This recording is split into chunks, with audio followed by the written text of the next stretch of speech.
তথ্য সম্প্রচার মন্ত্রী জহিরুদ্দিন স্বপন আজ সকালে গ্রামের বাড়ি বরিশালে গৌর নদীর শরিকল মাধ্যমিক বিদ্যালয় সংলগ্ন ঈদগাহ ময়দানে পবিত্র ঈদুল আজহার নামাজ আদায় করেন।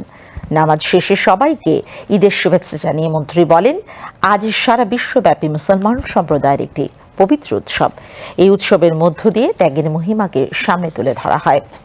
তিনি বলেন, সর্বশক্তিমানের জন্য কিভাবে মানুষকে সর্বোচ্চ ত্যাগের মানসিকতা নিয়ে প্রস্তুত থাকতে হয় প্রতি বছর ঈদুল আজহা সেই মূল্যবোধকেই জাগ্রত করে।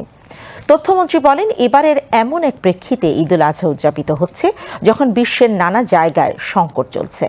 তিনি বলেন, সরকার একটি বিধ্বস্ত অর্থনীতিকে আবার নতুন করে ঢেলে সাজানোর জন্য কাজ করছে। প্রধানমন্ত্রী তারেক রহমানের নেতৃত্বে এই চ্যালেঞ্জকে মোকাবেলার জন্য দেশবাসীর কাছে পবিত্র ঈদের দিনে দোয়া কামনা করেন তথ্য সম্প্রচার মন্ত্রী। পরে মন্ত্রী তার বাড়িতে এলাকাবাসীর সঙ্গে ঈদের শুভেচ্ছা বিনিময় করেন। এবারের এমন এক প্রেক্ষিতে ঈদুল আজহা আমরা উদযাপন করছি যখন বিশ্বের নানা জায়গাতে সংকট চলছে। আমাদের দেশে আমাদের নবনির্বাচিত সরকার একটা বিধ্বস্ত অর্থনীতিকে আবার নতুন করে ঢেলে সাজানোর জন্য কাজে নিয়োগ করেছে।